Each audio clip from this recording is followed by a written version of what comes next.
Hello all, welcome our channel filmy hunt. Present మనకి Netflix లో available గా ఉన్న టాప్ బెస్ట్ మూవీస్ లిస్ట్ అయితే ఈ వీడియోలో తీసుకొని వచ్చాను. ఈ వీడియోలో చెప్తున్న మూవీస్ అన్నిటిని మీరు చూడడానికి అయితే ట్రై చేయండి. మూవీస్ అన్ని కూడా మీకు సాలిడ్ ఇంపాక్ట్ అయితే ఇస్తాయి. వీటిలాగే రీసెంట్ గా వచ్చిన మూవీస్ మీద ఆల్రెడీ మేము కొన్ని వీడియోస్ అయితే చేసాం. ఆ వీడియోస్ కూడా చూడడానికి అయితే ట్రై చేయండి. వాటిలో కూడా మీకు మంచి కంటెంట్ అయితే దొరుకుతుంది. ఈ వీడియో నచ్చితే ఒక లైక్ చేయండి. మీ ఒపీనియన్ ఏదైనా సరే కామెంట్ సెక్షన్ లో అయితే కామెంట్ చేయండి. మన ఛానల్ 50,000 సబ్స్క్రైబర్స్ కి చాలా దగ్గరగా ఉంది. సో మీలో ఎవరైనా సబ్స్క్రైబ్ చేసుకున్న వాళ్ళు ఉంటే మన ఛానల్ ని సబ్స్క్రైబ్ చేసుకుని పక్కనే ఉన్న బెల్ బటన్ అయితే ఆన్ లో పెట్టుకోండి. ఇంకా లేట్ చేయకుండా వీడియోని అయితే స్టార్ట్ చేసేద్దాం. ఇక మన షో నెంబర్ 1 క్రూ. మంచి ఎంటర్టైనింగ్ తో పాటు చిన్న చిన్న సస్పెన్స్ మూమెంట్స్ తో కూడిన మంచి మూవీని చూడాలి అని అనుకుంటే మీరు డెఫినెట్ గా దీని ఒకసారి అయితే ట్రై చేయండి. ఈ మూవీ అయితే మీకు నచ్చుతుంది, అందులో మాత్రం డౌట్ లేదు. సింపుల్ గా దీని కాన్సెప్ట్ ఏంటి అంటే, గీత, జాస్మిన్, దివ్య ముగ్గురు కూడా ఎయిర్ హోస్టెస్. వాళ్ళు వర్క్ చేసే కంపెనీ కొన్ని రీజన్స్ కారణంగా వాళ్ళకి 3 months నుండి శాలరీ అయితే ఇవ్వదు. అయితే ఇలా జరిగిన కొన్ని ఇన్సిడెంట్స్ తర్వాత వీళ్ళ ముగ్గురికి కొన్ని స్ట్రగుల్స్ అయితే వస్తాయి. సో దాని నుండి తప్పించుకోవడానికి ముగ్గురు కలిసి ఒక ప్లాన్ అయితే చేస్తారు. సో ఆ ప్లాన్ ఏంటి, దాని వల్ల వాళ్ళ జీవితాలు ఎలా టర్న్ తీసుకున్నాయి, ఫైనల్ గా మూవీ ఎలా ఎండ్ అయింది అనేదే రిమైనింగ్ కాన్సెప్ట్. ఈ మూవీ అయితే చాలా బాగుంటుంది. మీకు ఇంట్రెస్ట్ ఉండి దీన్ని చూడాలి అని అనుకుంటే డెఫినెట్ గా ఒకసారి అయితే ట్రై చేసి చూడండి. ఈ మూవీ మీకు నచ్చుతుంది. ఇక next number 2 Laapataa ladies. Fun తో పాటు ఎంటర్టైన్మెంట్ నిచ్చే మంచి కంటెంట్ ఉన్న మూవీ ఇది. మీకు చూడాలి అన్న ఇంట్రెస్ట్ ఉంటే దీన్ని అయితే మిస్ చేసుకోవద్దు. ఇది మీకు చాలా బాగా నచ్చుతుంది. సింపుల్ గా దీని కాన్సెప్ట్ ఏంటి అంటే, కొత్తగా పెళ్ళైన ఇద్దరు జంటలు ఒకే ట్రైన్ లో ట్రావెల్ అవుతూ ఉంటారు. అయితే ఇలా ట్రైన్ లో జరిగిన కొన్ని ఇన్సిడెంట్స్ తర్వాత వాళ్ళు వాళ్ళ వైఫ్స్ ని తీసుకొని ఇంటికి వెళ్ళిన తర్వాత వాళ్ళకి ఒక షాకింగ్ న్యూస్ అయితే తెలుస్తుంది. వాళ్ళిద్దరూ వచ్చిన ట్రైన్ లో వాళ్ళ వైఫ్స్ అయితే మారిపోతారు. సో అక్కడ నుండి కథంతా అన్ఎక్స్పెక్టెడ్ టర్నింగ్స్ అయితే తీసుకుంటుంది. సో వాళ్ళిద్దరూ వాళ్ళ రియల్ వైఫ్స్ ని ఎలా కలిశారు, ఈ ట్రావెలింగ్ లో ఏం జరిగింది అనేదే రిమైనింగ్ కాన్సెప్ట్. మూవీ అయితే మాత్రం చాలా బాగుంటుంది. ఎంటర్టైన్మెంట్ తో పాటు మంచి మెసేజ్ కూడా ఉంటుంది ఈ మూవీలో. మీకు ఇంట్రెస్ట్ ఉండి చూడాలి అనుకుంటే ఇది నెట్ఫ్లిక్స్ లో అవైలబుల్ గా ఉంది. So don't miss it. Next number 3 dead boy detectives. ఈ సిరీస్ అయితే మీకు మంచి ఎక్స్పీరియన్స్ అయితే ఇస్తుంది. Horror and suspense thriller movies మీద మీకు ఇంట్రెస్ట్ ఉంటే మాత్రం దీన్ని పక్కాగా ఒకసారి అయితే ట్రై చేయండి.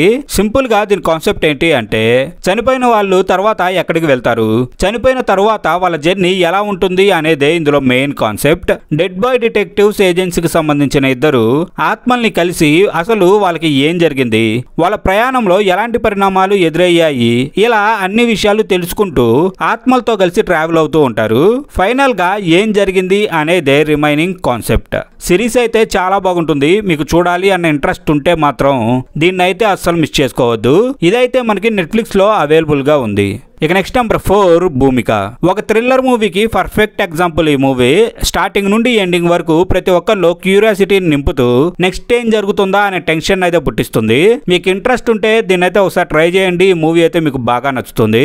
సింపుల్ గా దీని కాన్సెప్ట్ ఏంటి అంటే, కొంతమంది ఫ్రెండ్స్ కలిసి ఒక ప్రాజెక్ట్ లో వర్క్ చేస్తూ ఉంటారు. అదే టైంలో వారికి ఆ ప్రాపర్టీ మీద ఇంట్రెస్ట్ తో పాటు అక్కడ ఏదో సీక్రెట్ ఉంది అని అర్థమవుతుంది. అయితే దాన్ని ఎలా అయినా బయట పెట్టాలి అని చూస్తారు.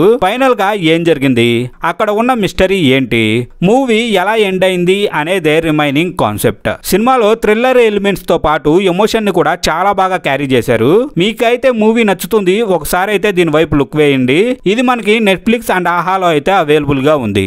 ఇక నెక్స్ట్ నెంబర్ 5 అట్లాస్. మంచి స్కైఫై యాక్షన్ థ్రిల్లర్ మూవీని చూసి ఎంజాయ్ చేయాలి అని అనుకుంటే మీరు డెఫినెట్ గా దీన్ని చూడడానికి అయితే ట్రై చేయండి. మూవీ అయితే మాత్రం మీకు నచ్చుతుంది. సింపుల్ గా దీని కాన్సెప్ట్ ఏంటి అంటే, ఒక డేటా అనలిస్ట్ ఏఐని ఉపయోగించి ఒక కొత్త ప్రయోగం అయితే చెయ్యాలి అని డిసైడ్ అవుతుంది.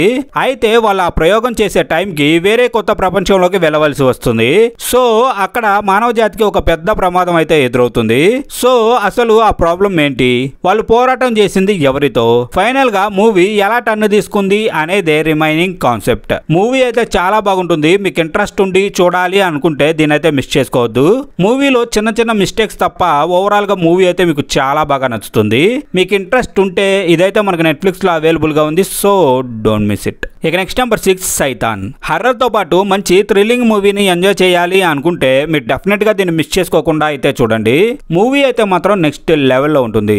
సింపుల్ గా దీని కాన్సెప్ట్ ఏంటి అంటే, కబీర్ తన ఫ్యామిలీతో కలిసి హాలిడేస్ ఎంజాయ్ చేయడానికి తన ఫామ్ హౌస్ కి అయితే వెళ్తాడు. అయితే వాళ్ళు అక్కడికి వెళ్లే టైంలో వనరాజ్ అనే ఒక వ్యక్తితో పరిచయం అయితే అవుతుంది. సో ఇలా కొన్ని ఇన్సిడెంట్స్ జరిగిన తర్వాత వనరాజ్ కబీర్ ఫ్యామిలీని మళ్ళీ కలుస్తాడు. ఆ టైంలోనే కబీర్ కూతుర్ని హిప్నటైజ్ చేసి వనరాజ్ తన కంట్రోల్లో పెట్టుకుంటాడు. పెట్టుకుంటాడు. సో ఆ తరువాత మూవీ ఎలాంటి టర్న్స్ తీసుకుంది, అసలు వనరాజ్ ఎవరు, ఎందుకు కబీర్ ఫ్యామిలీని టార్గెట్ చేశాడు అనేదే రిమైనింగ్ కాన్సెప్ట్.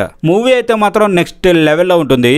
హర్రర్ మూవీస్ ని ఇష్టపడే వాళ్ళైతే దీన్ని మిస్ చేసుకోవద్దు. మీకు ఇంట్రెస్ట్ ఉంటే ఇదైతే నెట్ఫ్లిక్స్ లో అవైలబుల్ గా ఉంది. ఇక నెక్స్ట్ నెంబర్ 7 ఆర్టికల్ 370. ఈ మూవీ రియల్ లైఫ్ లో జరిగిన ఇన్సిడెంట్స్ ని బేస్ చేసుకొని అయితే తీశారు. మూవీలో చాలా రియల్ ఇన్సిడెంట్స్ ని కవర్ చేశారు. బయోగ్రఫీలను ఇష్టపడే వాళ్ళైతే ఒకసారి అయితే దీన్ని ట్రై చేయండి. సింపుల్ గా దీని కాన్సెప్ట్ ఏంటి అంటే, జూని ఒక intelligence officer most wanted terrorist గా ఉన్న ఒక క్రిమినల్ ని చంపి ఢిల్లీకి అయితే ట్రాన్స్ఫర్ అవుతుంది. అయితే అదే టైంలో కాశ్మీర్ కి సంబంధించిన ఆర్టికల్ 370 రద్దు చేయాలి అని పార్లమెంట్ లో చర్చలు జరుగుతూ ఉంటాయి. సో కాశ్మీర్ గురించి బాగా తెలిసిన జున్నీని ఆర్టికల్ 370 గురించి అర్థమయ్యేలా చెప్పడానికి కాశ్మీర్కి అయితే పంపిస్తారు.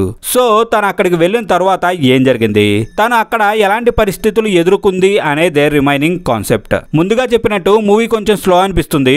అసలు ఆర్టికల్ 370 అంటే ఏంటి అని తెలుసుకోవాలి అనుకుంటే మీరైతే దీన్ని ఒకసారి ట్రై చేయండి. ఇదైతే మనకి నెట్ఫ్లిక్స్ లో అయితే అవైలబుల్ గా ఉంది. ఇక్కడతో మన లిస్ట్ అయితే కంప్లీట్ అయింది. ఈ వీడియో మీకు నచ్చిందని అనుకుంటున్నాను. ఈ లిస్ట్ లో చెప్పిన మూవీస్ ని మీరైతే మిస్ చేసుకోవద్దు. ఈ మూవీస్ అన్ని కూడా మీకు చాలా బాగా నచ్చుతాయి. అండ్ ఈ వీడియో నచ్చితే ఒక లైక్ చేయండి. మీ ఒపీనియన్ ఏదైనా సరే కామెంట్ సెక్షన్ లో అయితే కామెంట్ చేయండి. అలాగే మన ఛానల్ 50,000 సబ్స్క్రైబర్స్ కి చాలా దగ్గరగా ఉంది. సో సబ్స్క్రైబ్ చేసుకుని వాళ్ళు ఎవరైనా ఉంటే మన ఛానల్ అయితే సబ్స్క్రైబ్ చేసుకొని పక్కనే ఉన్న బెల్ బటన్ అయితే ఆన్ లో పెట్టుకోండి. మళ్ళీ తిరిగి ఇలాంటి మంచి కంటెంట్ తో అయితే మేము ముందుకు వస్తాం.